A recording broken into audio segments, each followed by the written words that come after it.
Enhancing water purification efficiency is one of the major projects that I'm going to explain in brief details to you. And the major issue behind this project has regards to the challenge in question. It has regards to challenge 2 according to the project. So the major issue is, in today's world, clean water is essential due to the growing need for it.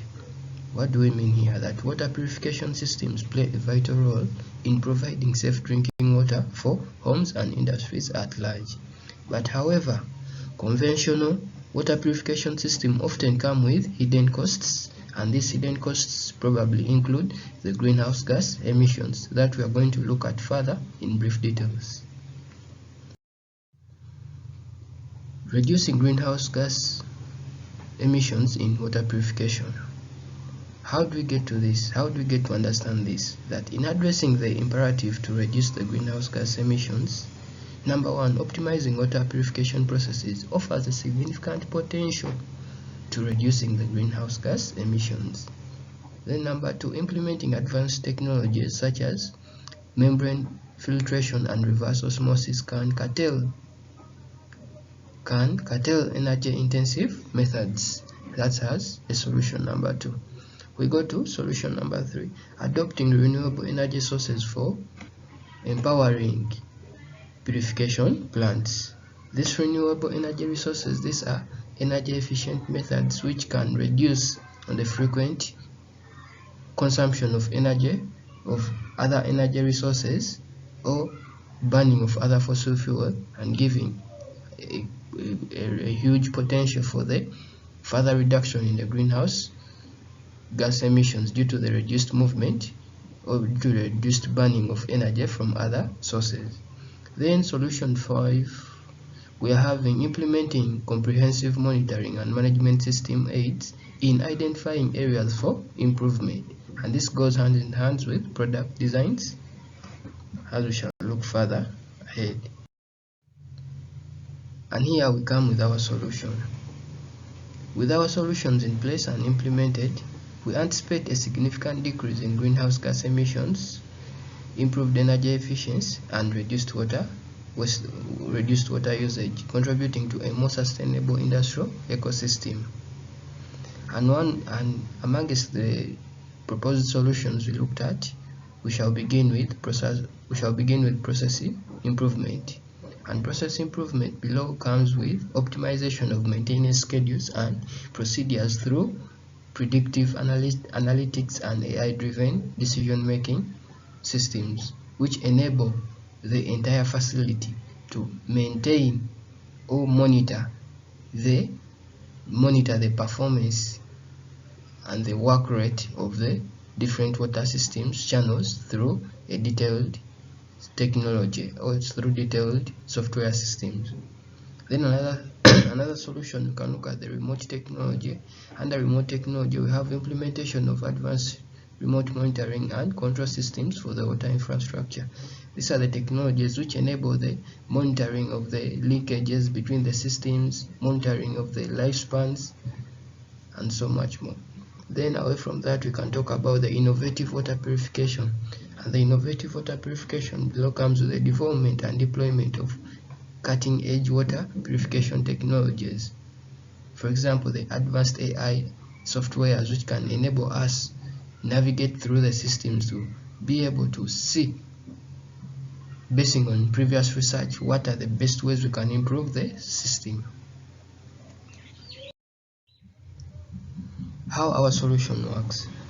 Under the remote monitoring technology, we can use data analytics tools, advanced sensors, and Internet of Things devices centralized for monitoring the systems.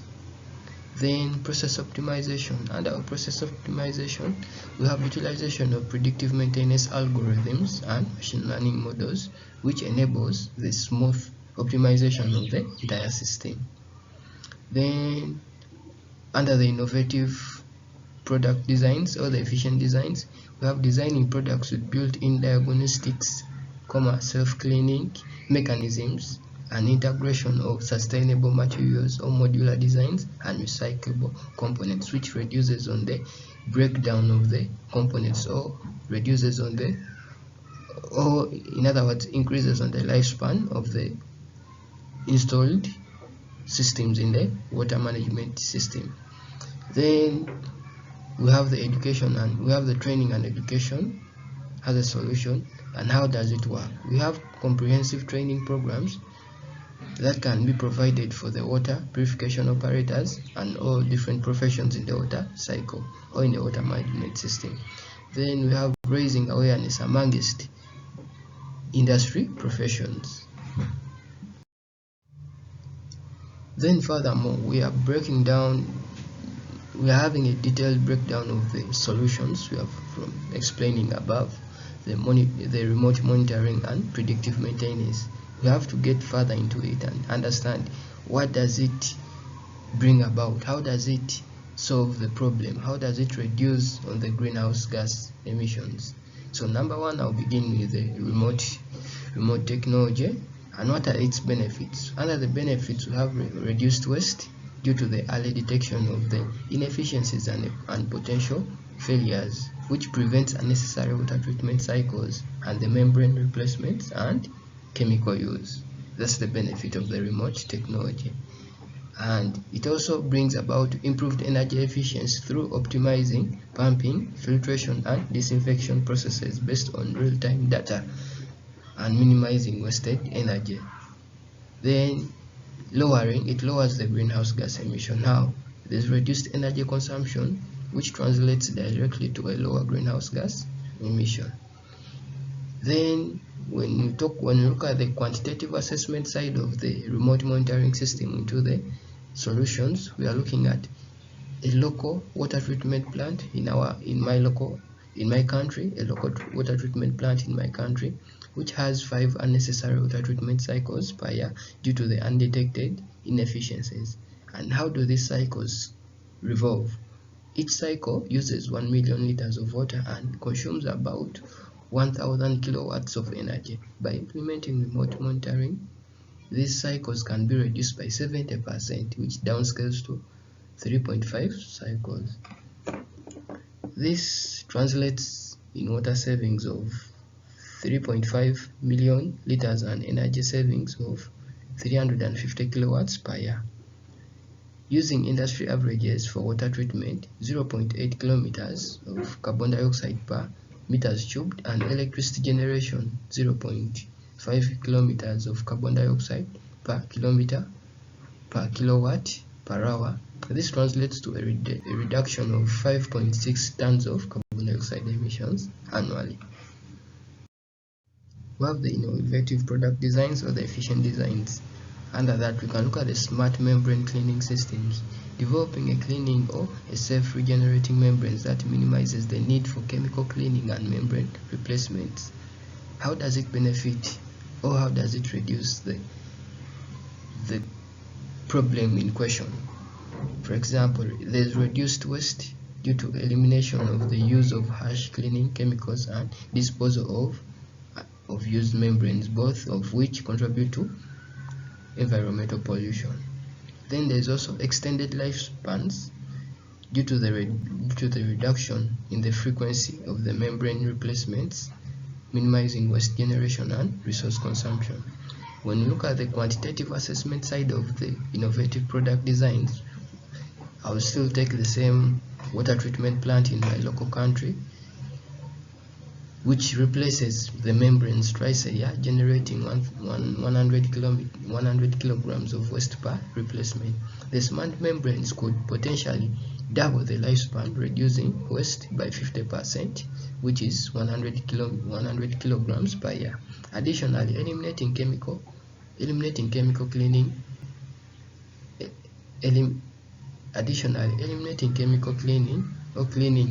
eliminates the associated waste water disposal, further reducing environmental impact. We have the modular water purification units. Under the modular water purification units, we can talk about the designing modular water treatment units that allow easy repairs and upgrades of specific components, minimizing the need to replace the entire system. And how does it benefit the problem in question according to the project? There's reduced waste due to faulty components since the faulty components can be replaced individually, extending the life of the entire system and minimizing discarded equipment. Then we can talk about improved resource efficiency, since the modular designs allow for flexibility and customization, reducing the risk of over-engineered systems with wasted capacity. When we assess the quantitative assessment side, still I've taken an example of a local water treatment plant which replaces an entire system due to a single malfunctioning component every 5 years, generating 1 ton of waste. The modular design could potentially extend the lifespan by 50%, which is 7.5 years, reducing waste by 50%. This approach promotes the resource conservation and reduces the environmental impact of discarded systems. We look at training and education. Through providing comprehensive training programs for water purification operators, maintenance staff, and service technicians on the use of remote monitoring technologies, process optimization techniques, and sustainable product maintenances. Then raising awareness among industry professionals about the environmental benefits of adopting innovative solutions and the importance of reducing waste and greenhouse gas emissions in water purification industries. Fostering a culture of continuous improvement and sustainability within organizations through knowledge sharing, best practices sharing, and ongoing professional development initiatives. Additional considerations: integrating machine learning models for predictive maintenance and optimizing cleaning schedules based on real-time data could also reduce the level of greenhouse gas emissions. Then developing life cycle assessment tools for water purification system to evaluate their environmental impact throughout their lifespan. Promoting collaboration with water treatment companies, technology providers, and researchers to accelerate innovation in sustainable water purification solutions. By implementing these strategies, the industries can reduce the indirect greenhouse gas emissions in the water purification processes using remote technology, stabilization processes, and efficient product designs. Data analytics output after the implementation of the above solutions. We have 3 different case studies, and the first case study, I'll begin with the manufacturing plant that I considered in my local setup, and I applied the remote monitoring efficiency method technology, and these were the results according to my findings. In a manufacturing plant that uses remote monitoring efficiency technology, the results stand as follows. There is reduction